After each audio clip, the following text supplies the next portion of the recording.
15 में बैठे यात्रियों से निवेदन है। क्या कह रही है? कहाँ लेके चले तुझे? मुंबई। मुंबई जाएगी? हाँ। क्या करेगी वहाँ? क्या करेगा? अब समय आ गया था वापस मुंबई जाने का और ये एक दिन पहले रूही और पीहू के साथ फुल ऑन टाइम स्पेंड करते हुए मस्ती करते हुए पूरा दिन बीता। ये हंसता है। हाँ?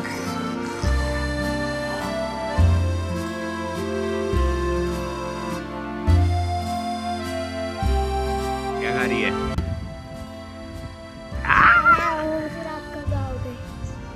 बताओ कब आऊं? मेरे बर्थडे पे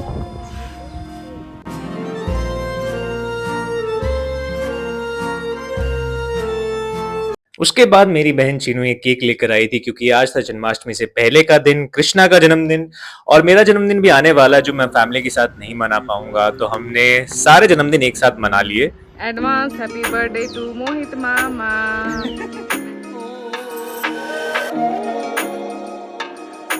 जन्माष्टमी के लिए रूही एक डांस परफॉर्मेंस प्रिपेयर कर रही थी, तो उसने हम सबको उसकी रिहर्सल करके दिखाई।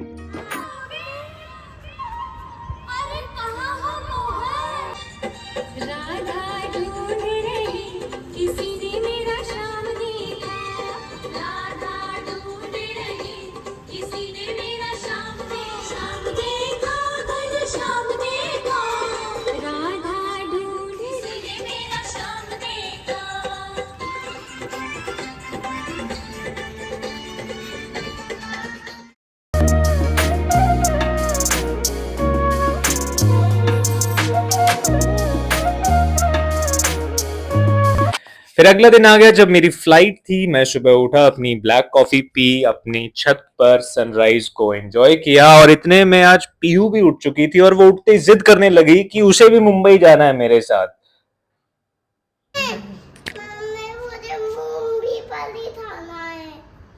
अब उसे मुंबई तो नहीं ले जा सकते थे, तो पास के शॉपिंग सेंटर जाकर उसे चॉकलेट दिलाई और उसे लगा कि वो मुंबई होकर आ गई। यही होती है बच्चों की इनोसेंस। उसके बाद उन्हें बाय बोला और मैं निकल गया एयरपोर्ट के लिए।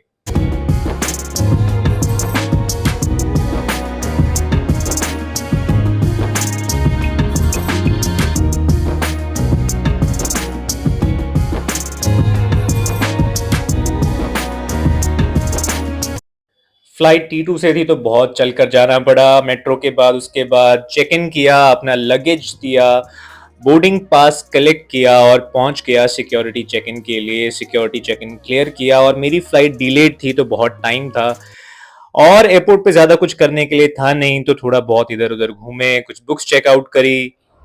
आप जो भी सपने देखते हो उस सपने की कॉस्ट तो आपको अदा करनी पड़ती है, कुछ सैक्रिफाइसेस आपको करने पड़ते हैं। और हम जैसे लोगों को जो कुछ लीग से हटकर करना चाहते हैं, कुछ बड़ा करना चाहते हैं, तो जो छोटे शहरों से आते हैं उन्हें अक्सर अपना घर छोड़ना पड़ता है, घर से बाहर निकलना पड़ता है, क्योंकि घर के कंफर्ट में रहकर आप सारी चीज़ें नहीं कर सकते। एंड स्पेशली कोई ऐसा सपना है, एक सक्सेसफुल एक्टर बनना है, तो पहले मैं दिल्ली में रहा इतने साल अपने घर से दूर, अब मैं मुंबई रहता हूँ जो और इतना दूर है।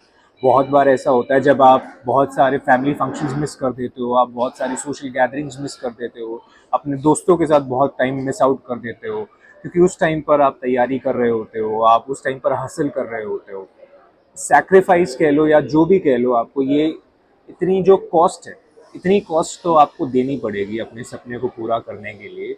और ऑफ कोर्स मैं तो वो कॉस्ट इतने सालों से अदा कर ही रहा हूँ और करने के लिए तैयार भी हूँ, बट इट्स जस्ट दैट वो जिस दिन घर से जाना होता है वो दिन थोड़ा इमोशनल तो हो ही जाता है, क्योंकि आप चाहे कितनी बार घर पर आकर चले जाओ, जब घर वालों को बाय बोलने का टाइम आता है तो वो थोड़ा इमोशनल सभी के लिए होता है। ये देखो अंसारी साहब, कहाँ हो आप? इतने लोग ढूंढ रहे हैं आपको, आप एयरपोर्ट पहुंच के कहाँ पर घूम रहे हैं? पकड़िए अपनी फ्लाइट प्लीज। तो दोस्तों मैं यही कह रहा था कि अगर आप एक बड़ा सपना देखते हैं, जितना बड़ा आपका सपना होगा उतनी बड़ी कॉस्ट आपको उसके लिए पे करने के लिए खुद को रेडी करना पड़ेगा और उतना बड़ा टाइम लगेगा तैयारी के लिए। पर इसका मतलब ये नहीं है कि आप बड़े सपना देखना जो है वो उनसे डरें। आपके दिल में जितना बड़ा सपना आप देख सकते हैं उतना बड़ा सपना आप देखें। बस खुद को इतना तैयार करें मेंटली, इमोशनली, फिजिकली कि आप जितनी भी तैयारी लगनी है उस सपने को पूरे करने के लिए उतनी तैयारी आप कर पाएं। जितना भी वक्त लगे, जितनी भी मेहनत लगे, उतनी मेहनत करने के लिए आप तैयार हों। जैसे ये आपकी कर्म भूमि है, ये जो दुनिया है, जैसे श्री कृष्ण ने अर्जुन को बोला था कि ये तुम्हारा कर्म है, तुम्हें अपना कर्म तो करना पड़ेगा। उस कर्म को करने के लिए हम डर नहीं सकते।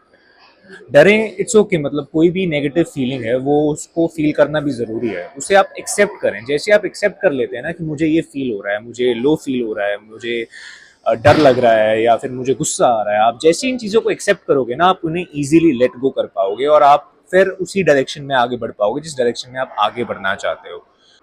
फिर मिलेंगे बहुत जल्दी, घर पर आना होगा वापस। और ऑफ कोर्स फ़ोन के थ्रू तो हम डेली कनेक्टेड होते हैं, डेली हम टच में रहते हैं एज अ फैमिली, और आपको भी यही करना चाहिए। अगर आप बाहर रहते हैं अपनी फैमिली से दूर तो आपको दिन में उनका एक बार तो हालचाल पूछ लेना चाहिए, उनसे कनेक्टेड रहना चाहिए। उन्हें भी अच्छा लगेगा और उन्हें भी एक उनका भी ट्रस्ट जो है वो बना रहेगा।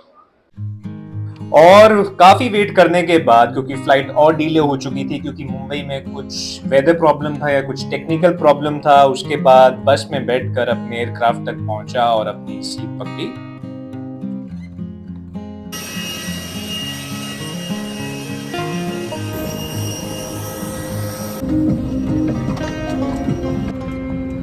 Ladies and gentlemen,